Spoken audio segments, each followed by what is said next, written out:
Like what in a that's amazing. What is up, guys? Welcome to week 8 of the All In with Bad Beat Bryce and Ryan the Rock podcast. Today, we're going to start off by discussing tournament strategy, and we'll introduce our guests shortly thereafter. So basically, we want to discuss how tournament strategy changes throughout the different stages of a tournament. So we play a lot of tournaments, both online, and I've played a decent volume live. Yep. So do you want to just give a brief intro as to how the different... Yeah, so this entire conversation stems from last night. We had a small $500 guaranteed in our own club, and luckily enough, Bryce and I ended up at the end of the tournament heads up for the championship. It ended in one hand, Queen 10 versus 8. Two hands. Two hands? Yeah, it was a fold, then Queen 10 versus 8s, and then it was all over. But that's fine. Regardless, we were discussing afterwards kind of the phases of how you get there. And, you know, we discussed kind of, I said there were 3 phases. There's really the beginning and the portion where everyone is super deep and the game plays significantly tighter and significantly smaller, where it's important to chip up, but at the same time, like, you don't want to overexpose yourself and lose a bunch of chips and then just be short stacked from that point on. Then there's kind of the middle portion of the tournament where people are getting knocked out and you're getting closer to the money, where you start to see more stacks be towards the smaller level and the difference starts to build. So once you get to the point where like every table has, like a short stack, a medium stack, some big stacks at it, and then coming into the final stage. So building up to final table, few tables before the final table, and then getting into the final table. And we had a very interesting secondary table before the final table. We'll get into that. We'll get into that. But it's also worth noting that you mentioned sometimes people play more passively in the beginning. I think that also very much depends on the format. There's a lot of rebuy formats, such as like Daniel Negreanu when he's going for Player of the Year. He's going to play super aggro because he can just rebuy and he's going for that goal. If it's a freeze out, people are obviously less willing to gamble. Or if you're in like the main event, people are playing these less varying styles because they don't want to bust with ace-queen suited on the third hand. It does absolutely depend on players as well.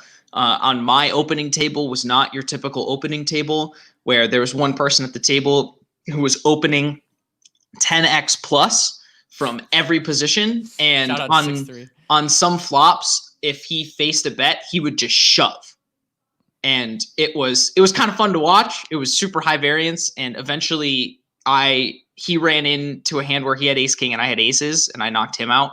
But those are the kind of players that you dream for in the early stages, because you just fold everything that has zero equity, and the one time they step in it, you have it. It's amazing. Exactly. There's also so many mistakes that we saw yesterday that I think we need to go over. So I've spoken with some people in the club, such as Zach. I'm not trying to expose him, but I don't think he listens to us anyways.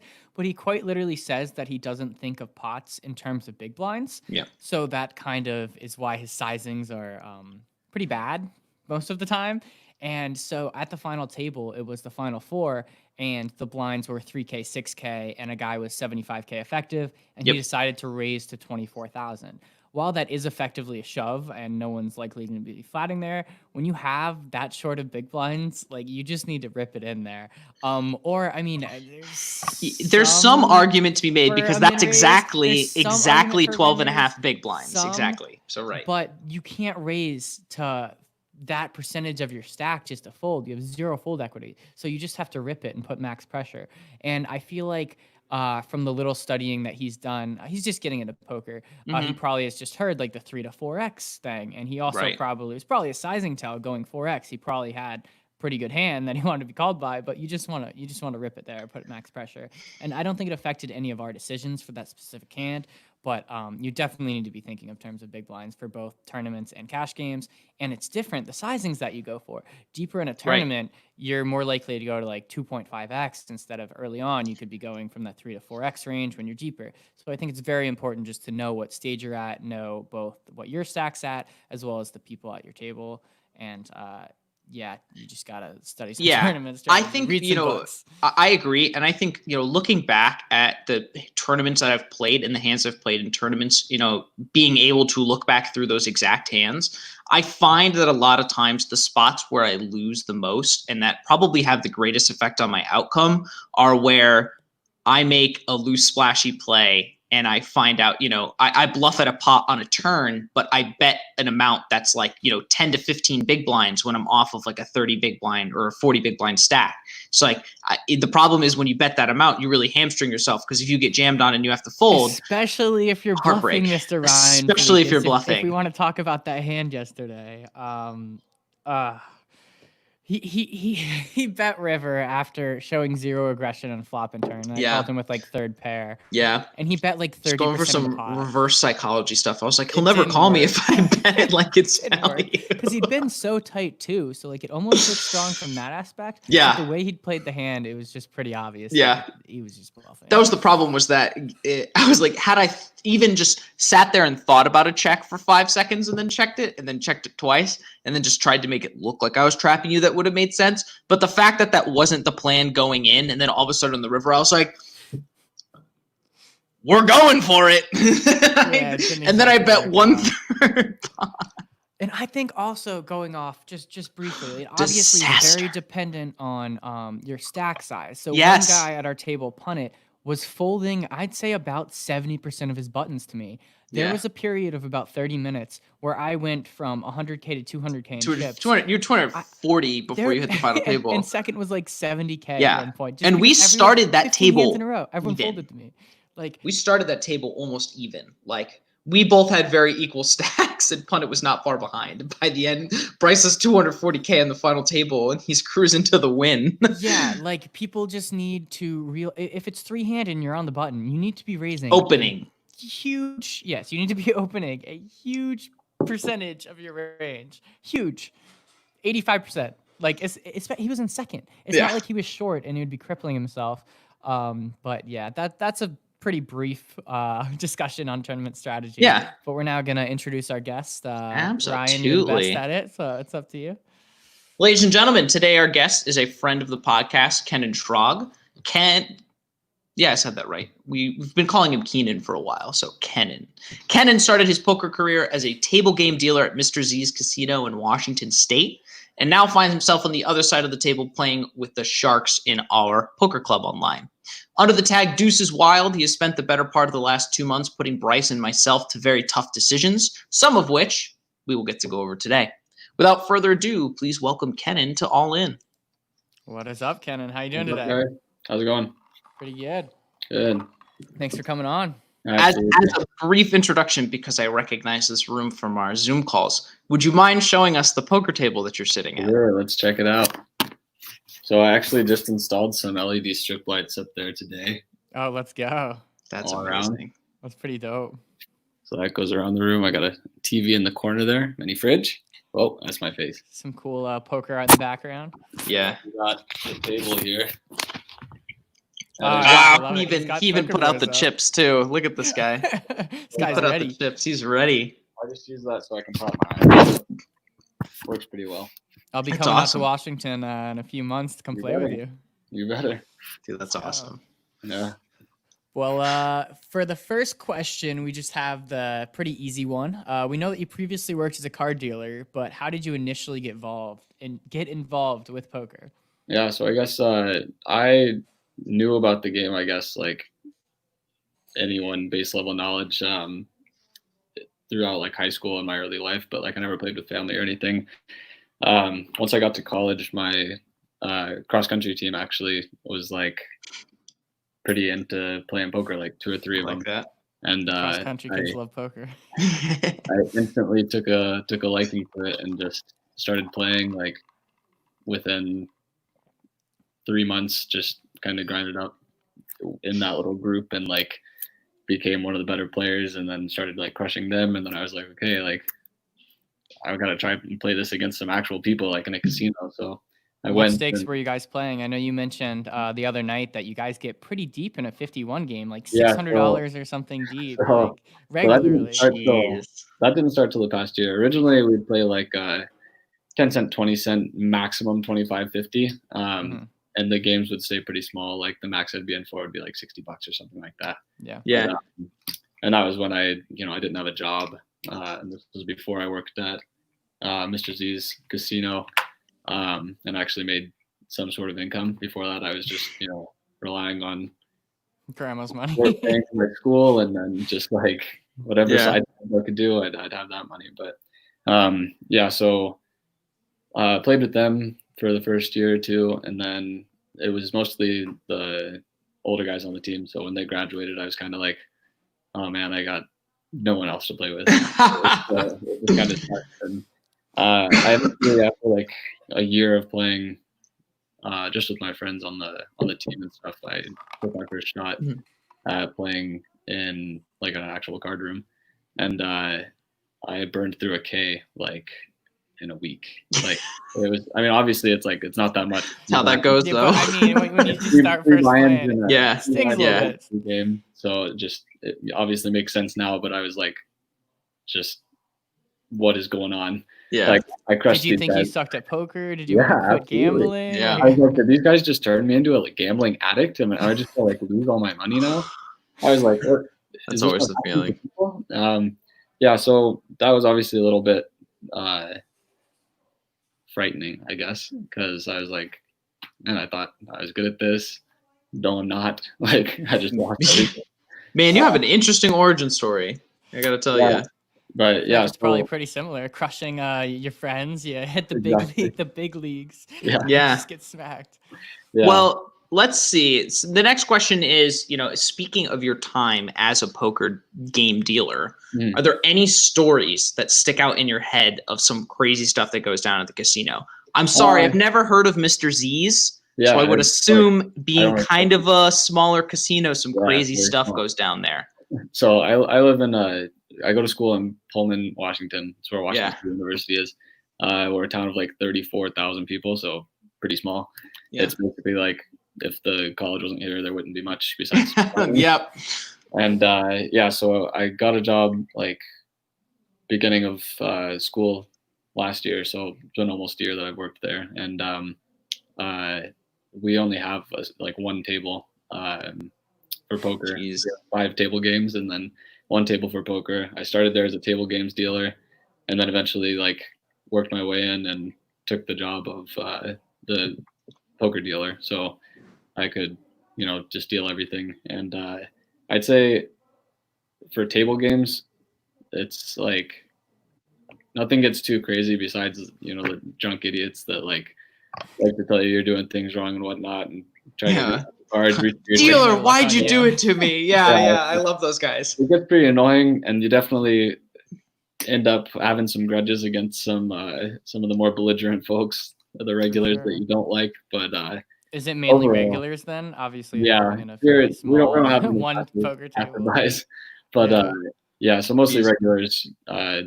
We basically know everyone there, besides like the college kids that come in every once in a while. So Makes sense. I remember you telling me you made pretty much from it, so it sounds like it helped build a pretty good bankroll. yeah, absolutely. It definitely it allows me to pay for my living situation and everything. And like I said, I obviously get to rely on my sport for school, but living expenses, everything it pays for, and I'm able to put away some to play with. So That's awesome. Was the table running 2-5? Was that what it was? no. No way. So we at Mr. Z's, it's we have a limit on like what we're able to run. Yeah. The biggest game we're allowed to run is 240 spread limit. So we wouldn't normally. What we started out doing was running a 4-8 limit game, which like the local older folks like that. Love it. Yeah, they love limit. They love playing it. And then we started getting some of the younger college age kids in that were like, what the heck is this? Yeah, what is limit? They don't even know what it is. Yeah. I remember finding out Not a about fan of limit for the Limit. I've played first before. time. Not a fan. And so we moved to playing just like 220 spread. So it's like at least a little bit bigger, but it's still just like a limit game. When you get the people with a little bit deeper pockets in, it's just like 20, 40, 60, call, 20, 40, 60, call. It's just like, Wow. yeah, over and over. So it's pretty, I'd say the game is kind of boring, but the player pool is pretty It's fun. entertaining. That's It's awesome. entertaining. believe and it's probably- definitely getting probably pretty to know soft. everyone. Yeah, definitely you some al- option than Are you allowed to play there too? Just out of yeah. curiosity. So it's Okay. actually pretty funny. I mean, I'm sure you've seen this with other dealers and stuff who will play on their breaks and stuff, but like, No, normally most casinos don't allow you to play. in the Yeah, they casino. don't. Yeah. I've actually never seen a dealer And playing. I guess in Eastern Washington out here is pretty small, whatever casino you're at. So like especially to facilitate games, if we're like 7-handed or something, I'll hop in and just be an 8th hand. And Wow. That's so sick.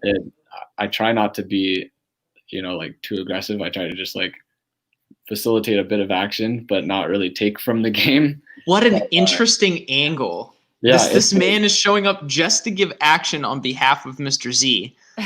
And like, don't steal all the regulars' money, but play good poker. So it's a big problem, Funny. actually. And the reason we can't run a bigger game is because it's just not sustainable for our population. Like if we're running if we're running a 1-3 game with like a 500 cap or even a 300 cap, people would run out of money. Well, yeah, because Wow.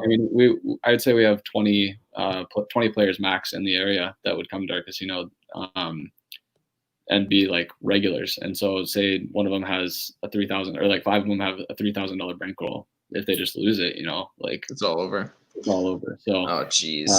picking a sustainable game is like really important here. Oh, and for sure. I didn't really understand that. I was pushing for the 1-3 game for like the first half of the time that I worked there.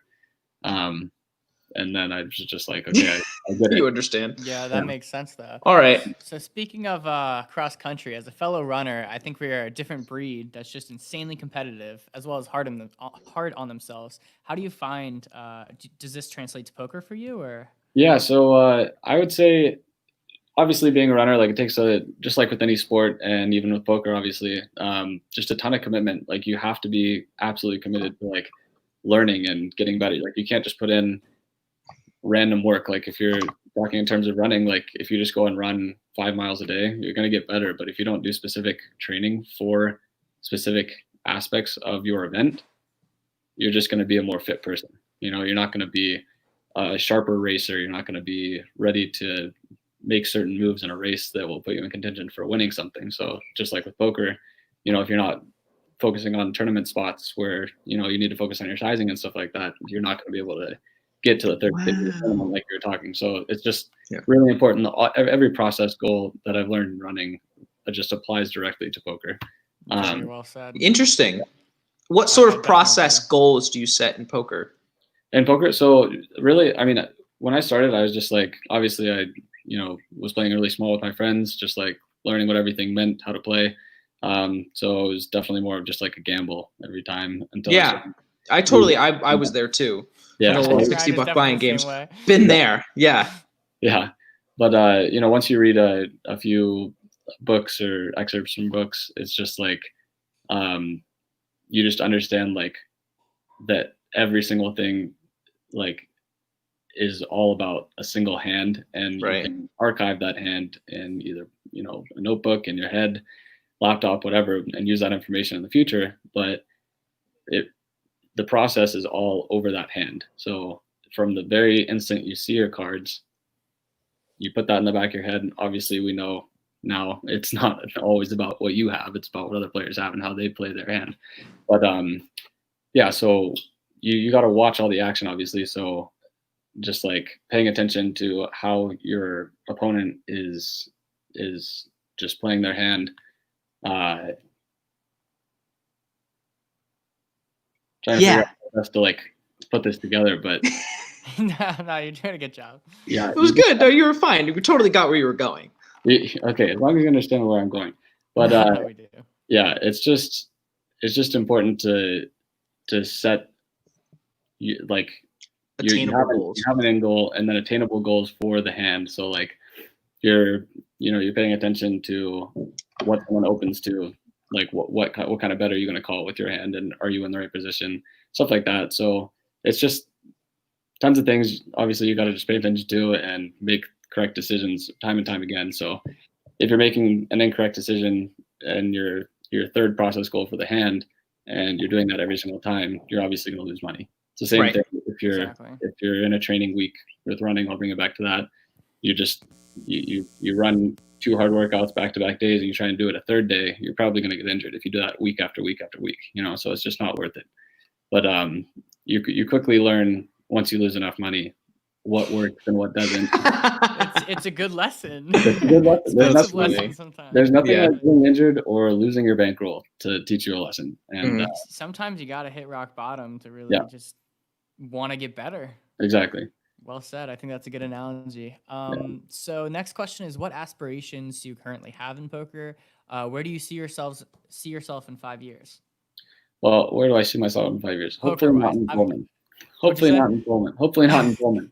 I want to be in a. Obviously, I'd prefer to live in more of a city, somewhere where I can actually have access to games, live games. That is, obviously with online poker, you can play anywhere, but there's nothing like playing live. So, Couldn't agree more. geographically, I want to be somewhere where I have more access to games. And as a poker player, I would love to have this be like a serious source of income. Not, I don't think I would go the route of pursuing it as a full time, career. But I think having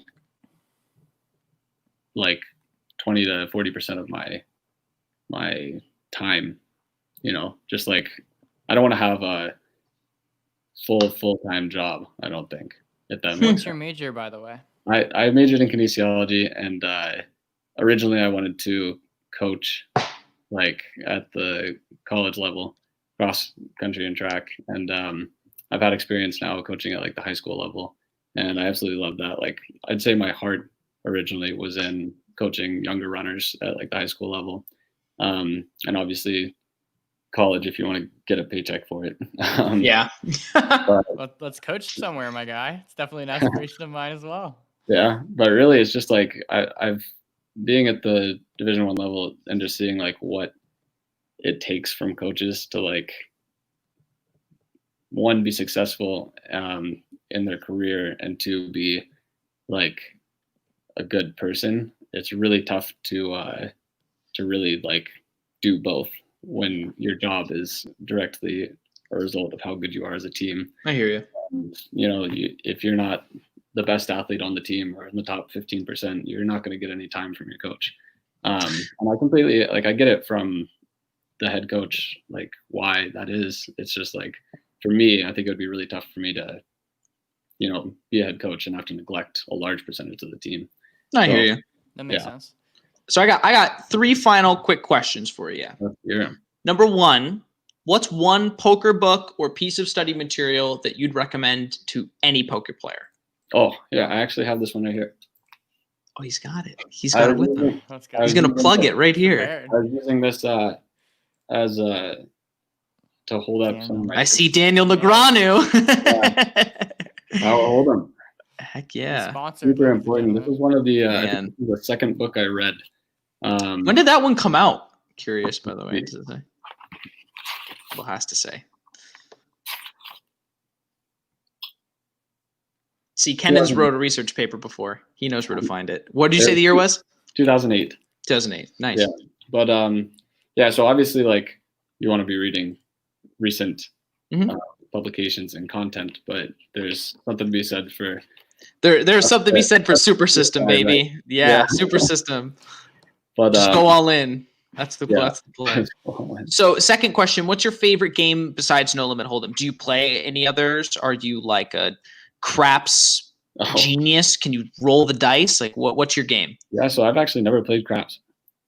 Yeah, I have no idea how to play craps. Yeah, I watched a video on it, got sometime. 5 minutes in, and I was like, yeah, nah. It's I see definitely an people throw the interesting dice environment. that looks Yeah. like fun. So, are there any other games that you play?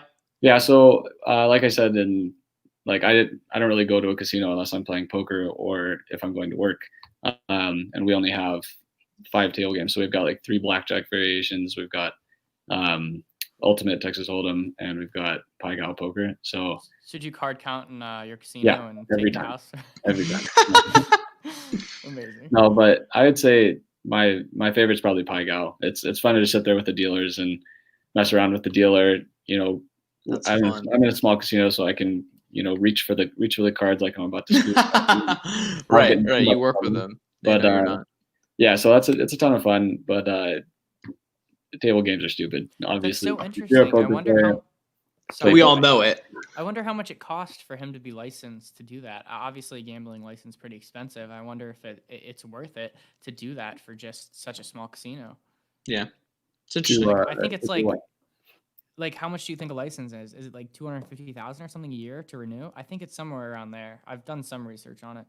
Oh, to run the casino? Yeah. Yeah. Yeah, I Assuming don't know. so. It's obviously different for like house banked and not non-house banked card rooms, but I know to run a poker room, it's like substantially cheaper than any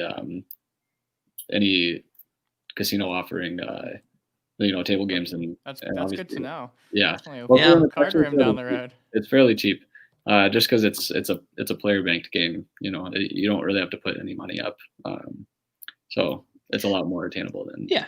putting up over 100K. All right, good to know. run a Sorry to go on small that room. tangent. Ryan, Yeah. you got the last No, you're question? fine. Yeah. And so last question is a two-parter. Who's your favorite poker player to watch? And who do you think's the best no limit hold'em player in the world right now? Oh man.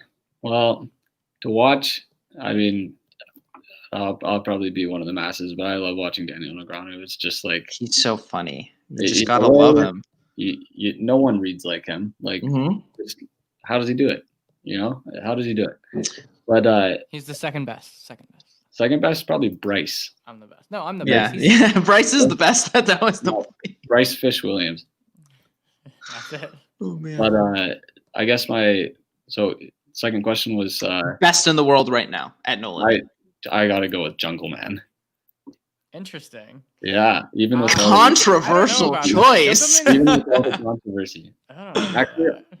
he might take a backseat to Dan Bilzerian. Oh yeah. That guy is good. But that guy's so. That guy's so good. like 300 million from poker, man. He's sicko. Damn, that's funny. I love it. All Oh, right. Bryce, should we go into some we should get Some into hand this hand? histories? Some little So hand, a few days ago, I can't remember when, Kenan and I played an interesting hand that I'll pull up for you guys. Yeah. This is interesting. I don't even we determined that I was not sitting at the table for this. This is my first time seeing this hand, I think. I think you left the were. table You definitely were. Yeah. I think you were Or just maybe on I monkey was. tilt. Yeah, I mean that So that not, happens. Not really paying Mhm. attention. So I think it might show my hand because I think I'm the hero in this situation. Yeah. So I guess we'll go from my vantage point and then we'll have you explain after if that works for you. So I make a little bit of a loose open, but I mean, considering I have a $1,100 stack, I think it's fine. So I raised to 10. Oh, also there's dead money in this hand that doesn't show. So Chad was in this hand, so that's why I raised to 10 instead of like 8. Just wanted Oh to yeah, explain that. as in when somebody joins the hand, they have to put up a blind. So Yeah. there's dead money in the pot. So Ben Franks makes it 28, and it folds to Kenan, who just puts in the call. So obviously I have to call here. And the flop comes deuce, ace, 6, 2 spades. Kenan checks it over to me. I think Ben Franks has. Well, let's talk about the aces. pre-flop first. Let's back Yeah. the bus up. Let's calm down. Generally speaking, I do not endorse opening 9-7 under the gun. I disagree when I have $1,100. And I you're think playing short against stacked, it people. makes no sense. I think with I my think image. under and the if I gun hit- specifically with your image, I think No, I it's think not my worth it. image is why I should open it. Well, you're just gonna get calls, you know? Exactly. I want calls. Let's do it. I think it's a disguised hand that if I hit, like, I'll wreck them. Yeah, but I mean, for me, I prefer to play it more in position than I would opening Oh, under the of gun. course. I mean, of course. But I mean, I've got a fish in the big blind that I know I can just bluff out of Fair. any pot. That's fair. I didn't out take of that. every Didn't take that pot, into like, account. He's calling any 2 against me. So We've gotta now love that it. we've made it to the flop, what happens? Okay. So Kenan checks it over to me, and while I have a flush draw, I'd much prefer either a check raise or just a check call. I'm not going to be check raising here because Ben only has $68. So if he bets, I don't imagine he's folding ever. So I hope he just checks back and I get to see a free card, because if he bets, I expect him to have a lot of aces. Right. I'll probably call depending on the sizing. I mean, if he just rips it, I'm just going to let it go. But yeah, so I And check the it over key to here him. being that the ace on the board is the ace of spades. So it's not like they can have the nut flush draw if they contain an ace. Yeah. They can have a spade and a very good spade. He could have ace king with the king of spades, but that's if he has an ace, he doesn't have the ace of spades. Exactly. So once he checks it, I expect him to just have 0 aces. So Kenan could have aces here, but I expect him to have marginal ace. I expect ace jack and worse Yes. to be in his range. So anyways, turn comes a 9. Pretty good card for me. Mhm. Pairs me, and also I have the flush draw. When Kenan checks it over to me again, I decide to fire pot. What do you think of this sizing? Yeah, that's an interesting sizing. I mean, again, given how deep you are, given where this pot is at, it's hard to put I'd love to Kenan explain on my a logic, specific but- range, right? Yeah. So the thing is, when we're betting here, you had to have thought that your flush draw was good. So you know, or you're thinking in your head that if I hit my spade, I'm good here. You're thinking all my 7s are outs if he has an ace, which, like you said, you identified as a weak ace. It's like, I don't hate it because it does put a lot of pressure on his 1-pair holdings. But I think his 1-pair holdings are looking at this bet as, why is a draw setting such a ridiculous price if I have an ace right now? And I think they're going to call this turn bet. Yeah. So I think I should have gone to the tune of 60 to 65 here. But at the same time, I expect Kenan to either fold if he doesn't have an ace, or if he has a set, he's just going to raise me. I'll just snap fold. Or if he does have a worse ace, I think I can bluff him off it on the river. And that's kind of my logic here. And I mean, if the spade hits, I also expect to be good here a large percentage of the time. Obviously, he could still have a better flush than me. But I mean, also me sizing this big, I don't expect a larger flush to call is also the logic in going this big opposed to 60, 65. If he has king jack of spades, he continues for $60. So this is kind of just putting a ton of pressure to set up a huge river bet on virtually any card. Yes. Okay, that makes sense to me. We'll let Kenan go after we say the river. But so the river comes and it's a blank, and it is the 3 of hearts. Kenan checks it over to me, and I decide to. You really decide to go for it, don't you? I pot it. Yeah. Oh boy. Okay, so You I were mean, definitely again, here, 'cause you were like, I was "Of course definitely he here. goes to pot Right, it." right. But like, you know, as a third party, like this is the first time I've really thought about this looking back at it. I think I remember looking down and seeing this specific bet, but regardless, if Kenan's sitting here with an ace, like what the heck does he put you on that's beating you? Like the problem is that realistically, with the sizing. right, realistically to me, every draw bricked out on this river. Like just everything bricks, like spades brick. I mean, how many 4-5 combos are you opening from under the gun? I guess if you have 7-9, you could have 4-5. But like, there's just not a whole lot of value here when you go that big. So what do you put you on? Well, It's I guess polarizing, pair obviously. combinations, right? Ace 6, ace 9, ace deuce, ace 3. How many combos exist of that? How many combos exist of sets that you open under the gun like this? I don't think deuces and 3s, but like 6s, I guess. If you checked flop, it makes sense that you hit your 9 on the turn. Like those are the hands that I'm putting. I think ace 6, ace 9 makes the most sense. One, the reason why I don't think I would have made this play without having the 9 in the hand. One, I blocked ace 9. Kenan shouldn't have very many ace 6s. He could have ace deuce, but also the way I play it from his perspective is if I had an ace on the flop, I probably, if I have ace 6, I'm definitely going to be checking that, obviously. Yes. I mean, I should be checking that most of the time. I don't know what I'm talking about because Ben is the pre-flop aggressor. Right. But I think that he could have ace deuce here. But other than that, I don't see him having, I mean, ace jack and worse. But can ace jack call here? I think that's the biggest question. Do you think ace jack calls here? I think against most opponents, the answer is no. I think against me, it's a maybe. But at the same time, I think pot just doesn't give him a good enough price to be calling here.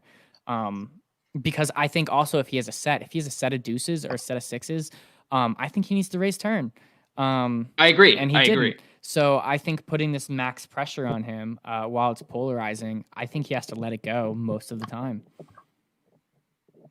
All right. Well, Bryce. All right. So are you Kenan, going to hit me. show hands, or are we gonna... Before I reveal what he does, what did you have in this hand, Kenan? And run me through your logic. I have ace queen of clubs. Ace queen of clubs. And what was your logic going throughout this hand? Actually, well, I mean, I just kind of want to come out with a question first and foremost. Is that pre-flop after the open and the 3-bet with ace queen suited specifically in the big blind? Why didn't you decide to 4-bet there? Why'd you go with the flat? Ben Franks' stack, I'm sure, but I'd love to hear. Right. So, were you just not looking to get it in against the short stack? Yeah. So Ben Franks' stack, definitely that was the reason I decided not to 4-bet. Based on playing with Bryce for, however many months it's been now, I know he opens wide. I know he plays 50, 60% of hands sometimes. So I'm Not looking, 60. I'm looking to play a side pot with him, however, once I call in the big blind and invite him in, I expect Ben Franks to basically go all in on an ace high flop. Right. Right. Yeah, unless he has queens or whatever, then you're probably just gonna Check fold. I actually Yeah. don't know. I don't know if he does check fold. Maybe. Honestly, Yeah. I've seen a lot of people just jam jacks and queens. I think Ben's just because it's Benny I've seen Franks. I think kings he's good jam. enough to get away. Yeah. I hope so. Yeah, I think but so. so yeah, I call in the big blind. Bryce calls. When the flop comes ace six deuce two spades, I check. Because you want to see Ben rip it. Yeah, I obviously want to see Ben rip it. That's the logic there. I think my biggest two faults. I'm actually going to take pre-flop out of the fault just because. Don't think it was a fault. Yeah, I asked the rationale. Your rationale makes sense. You don't have to beat yourself up. So I think on the turn when 9 comes, spades don't get there, no straights get there. I think I should be leading a lot of the time because Bryce checks through on the flop, right? Yeah. Yeah. What does. sizing do you go for on the turn? Because I expect me to continue for up to 70%. The problem is that the pot bet. didn't update on this, which kind of stinks. So we I don't get think I'd go for around like 60% pot, charging your whatever you pick up a lot of straight draws, you pick up a lot of or not a lot of straight draws, you pick up some straight draws, obviously. Right. Flush, and I just fold out river, obviously blocking the spade draw too. But yeah, that Right. makes sense. So I think I choose to bet there in hindsight as opposed to checking. And when you bet pot on turn, Do you think you're good at this point? yeah, when you bet pot on turn, that to me, I think I was in the mindset or thinking like, okay, obviously, what are you betting pot with on turn? Obviously there's a couple of draws, but I know you're opening, shit aces, like rag aces make sense. Okay. I'm also obviously way more likely to play 7-9 suited than like ace 3 off. I'm not opening ace 3 off for defense of myself. Ace deuce, ace 6, and obviously ace 9 suited. I think those are all very standard for you. And I don't think I wanted to overextend myself in this pot when, I think that's very logical for you to have. So I think when I just call, that is the one moment or the moment in the hand where I need to be calling down on every river that's not a spade. Right. I really think every river that's not a spade that's so right. It's you just have to be thinking about the next street, obviously. Yeah. And I think that's a good point because I think a lot of people don't think that way. And I think you obviously generally do as a very good player. But I mean, it's also scary. I mean, when someone pots turn and they insta pot river, you're just like, well, shit. And it was funny because we were actually on a Zoom call at this point, and I was like, what do you have? Like ace rag? He's like, I have ace queen. And I'm just like, oh fuck, he's like, I was like, like this is twice I totally thought they were like they underrepped their hands. Like I'm boned. He's snap calling me. Yeah, so I really think I remember the Zoom call, and I remember tanking on the river and just looking at you on the Zoom call, and you're like, what do you got? Like, I'm just like, yeah, because I think you used every time bank, and I was just like, timeout. Time banks, and I was just, I was obviously just put in a tough spot here, and I think that a large part of that was my fault by just not following through with calling down. Like, I don't think I needed to be in a tough spot at all. If I call a turn, I call this river. I mean, I don't hate it. I think you should be leading turn maybe most of the time there. But at the same time, you get stupid donks to bluff with their bad draws. Pot. Like if I'd bet 60% of pot here, you call and you win the pot on the river. So I think either way, I think most of the time I'm not leading pot here. I think it was a very just dynamic specific. Also with Ben Frank's stack, I just wanted to fold him out. And I think it I don't think I lead pot there most of the time. So I think it was just a weird Interesting. scenario. Yeah, that's So- interesting that you bring that up specifically. Yeah, I don't hate it. I think you should be leading most of the time, but I wouldn't beat yourself up. But I think your comment about when you call turn, you call river is the more important point here. Right. Yeah. But Especially on that brick. Yeah, Yeah. so I think we've kind of hinted at it, but he folds river, and I scoop with 7-9. Like a boss. Like a boss. Yeah. And I think that's so true. Like there are just so many spots. And I think one of the things you could do with looking back at that is say, like the math was in your favor. If you said you potted it for 255, so theoretically there's 255 already in the pot. So, you're calling 255 to win a pretty big pot. You're getting 1 to 2-ish. So you need to be right 33% of the time.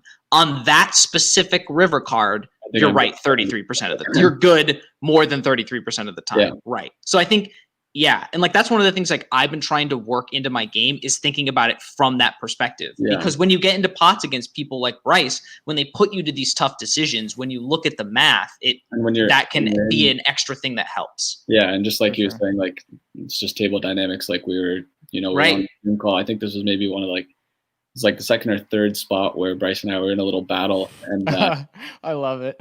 and It was 1-1 at that point.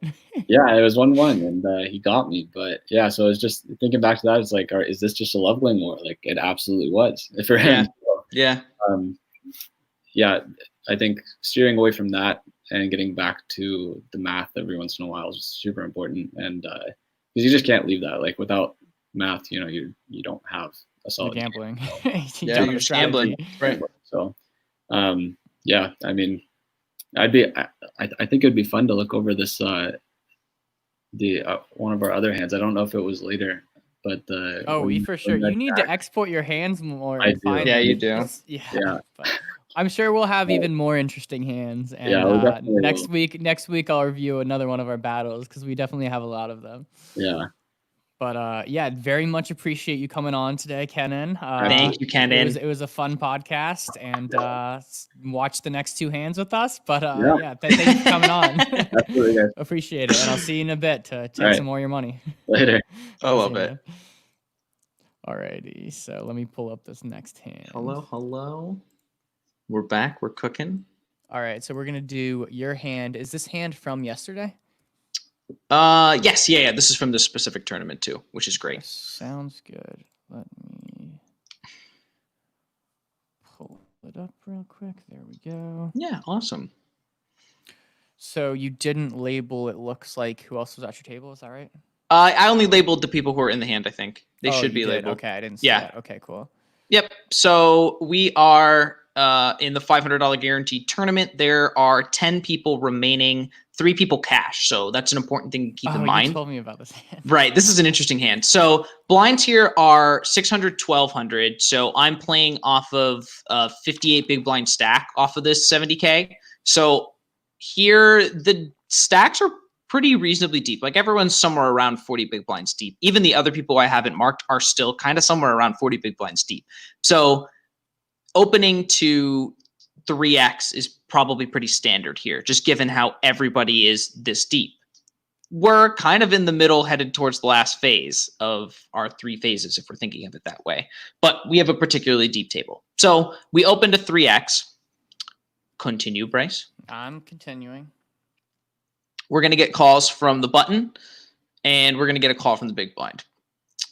So testosterone is a great tag, very good player, and I've enjoyed mixing it up with him at the tables a lot. He's a pretty standard guy, but DG is very aggressive, and the way that they've been playing this game is a little bit donkish in the way that, he's been one of those players that was opening to huge amounts when we were super deep stacked at the beginning and can get very aggressive on flops and turns here. So good note on him. Sizing's fine.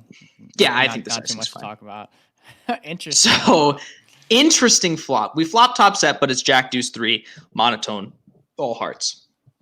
And it's going to check. Action's going to check to B. So DG's going to check from the big blind. And you have to bet here.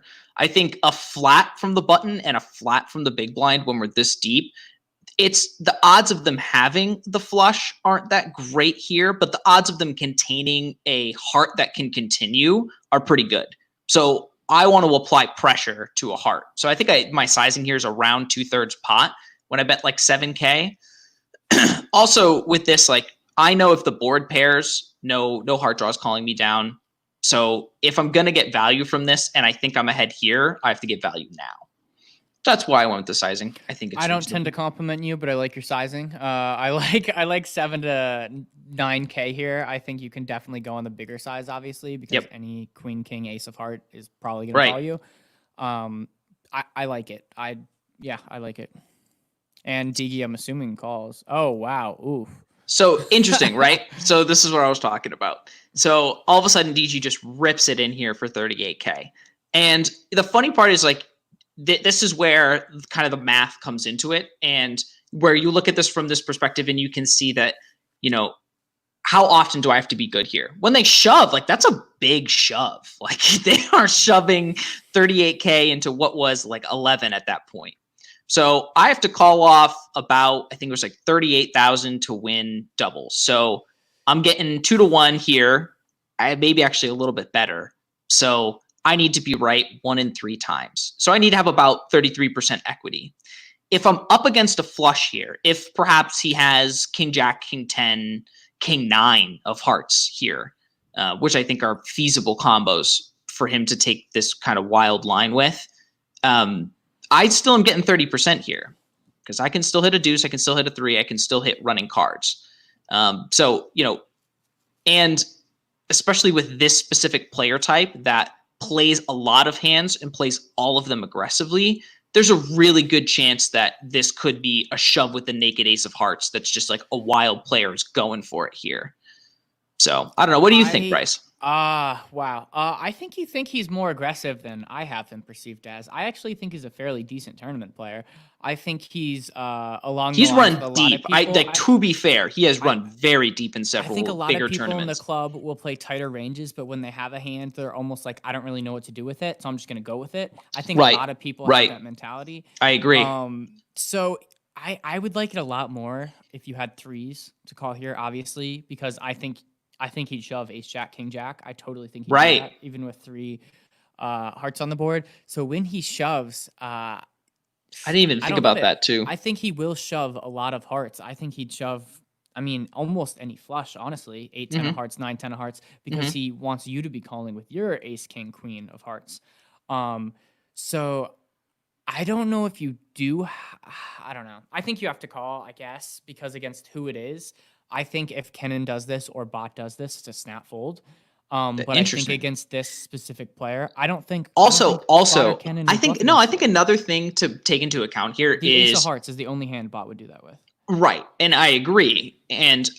But one of the other things to take into account here is that given our stack depths, even if I lose this hand, I'm still left over with about like 25-ish big blinds. So that was also a factor here in that his shove didn't have as much weight because I still had chips behind. And I think had this been for my tournament life, it probably would have been a bit more of a stressful spot. And like, I don't want to say that it wasn't, but obviously, like, you know, when he jams there, it's kind of crazy. You're calling to know you're not dead. Yeah, really, it's kind of a weird spot in that way. Me talking through this, if this was me, I'm 100% calling 100% of the time. Against this player, I'm calling. If we're in the main event with ICM pressure, like, I'm going to fold. Yeah, I'm going to fold. Yeah, I'm going to lay down my jacks. But I think you have to call here, and I think it's very interesting what hand he shows up with, is all I'll say. So yeah, board runs out with the 9 of hearts on the turn, and But he has kings. Yeah, but he does have kings. Oh man, that's the funny part. Is like I wouldn't fault him for the shove there if it was kings with the king of hearts, but because it was kings without the king of hearts, it just makes no sense. Oh, same. And I don't understand why pre-flop he didn't re-raise you. Especially you. Yeah. Like, you're strong. You're going with this hand. If Diki shoves, you're calling. Like, he just played this hand horrendously. And nice call. Thank you. I think that's basically all there is to say about that hand. Yeah, that one's pretty simple. But good spot though. Yeah, we've got one more for you. It's my boy TJ, aka T-Bone, aka I am the best. Recently changed his screen name. I'm the best. Not sure you wanted people to know that, but I'm gonna expose you out here. Mm-hmm. I think. Oh, it was pretty funny. So he qualified for the grinder free roll or whatever, and he forgot his name was I'm the best, and he's looking for it and couldn't find it. Anyways, let's That's pull it awesome. up. Alrighty, T-Bone. What kind of donk stuff do you do this game? This hand. All right, so he's under the gun 1. We're in He 30-60. opens- I do not know why it's not showing his hand. I guess I said reveal at the end. He has pocket 4s.